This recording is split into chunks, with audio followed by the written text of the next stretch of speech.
માંગરોળ સામૂહિક દુષ્કર્મના ચર્ચિત કેસનો ચુકાદો। રેપ કેસના બંને આરોપીઓને કોર્ટે આપી આજીવન કેદની સજા।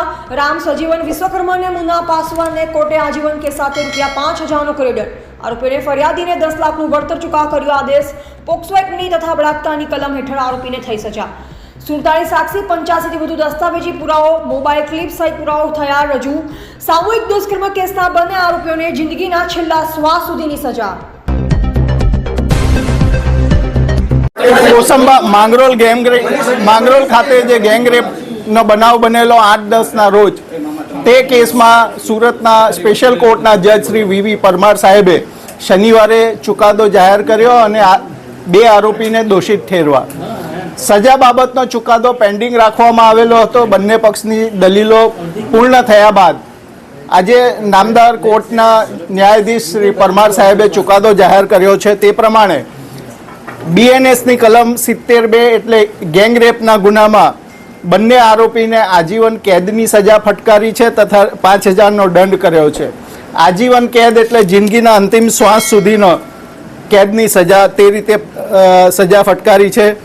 એ ઉપરાંત પોક્સો એક્ટ હેઠળ પણ એને આજીવન કેદ અને 5,000 રૂપિયાનો દંડની સજા કરી છે। એટ્રોસિટી એક્ટ હેઠળ પણ એને મેક્સિમમ સજા ફટકારવામાં આવી છે તથા દંડ ફટકારવામાં આવ્યો છે।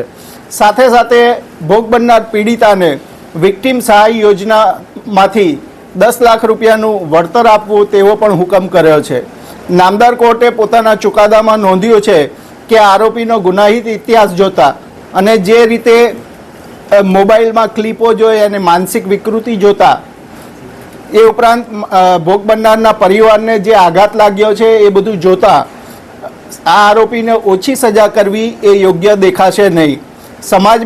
સમાજની પણ અપેક્ષા છે કે આને વ્યવસ્થિત એના ગુના પ્રમાણેની સજા હોવી જોઈએ। નામદાર કોર્ટે સુપ્રીમ કોર્ટનું એક જજમેન્ટ પણ પોતાના જજમેન્ટમાં ટાંક્યું છે કે આને શું કામ હું ઓછી સજા નથી કરતો। એ કેસમાં નીચલી કોર્ટે ઓછી સજા કરેલી પણ નામદાર કોર્ટે કહ્યું કે ભાઈ આ બળાત્કારના કેસમાં આ રીતની ઓછી સજા કરવી પણ એ યોગ્ય નહીં ગણાશે। નામદાર કોર્ટે પોતાના ચુકાદામાં આરોપીની વર્તણૂક બાબતે સમાજને જે ન્યાયની જરૂરત છે તે બાબતે એ પણ ટિપ્પણી કરી છે। કુલ લગભગ 525થી ઉપર પાનાનું નામદાર કોર્ટે આજે જજમેન્ટ જાહેર કર્યું છે।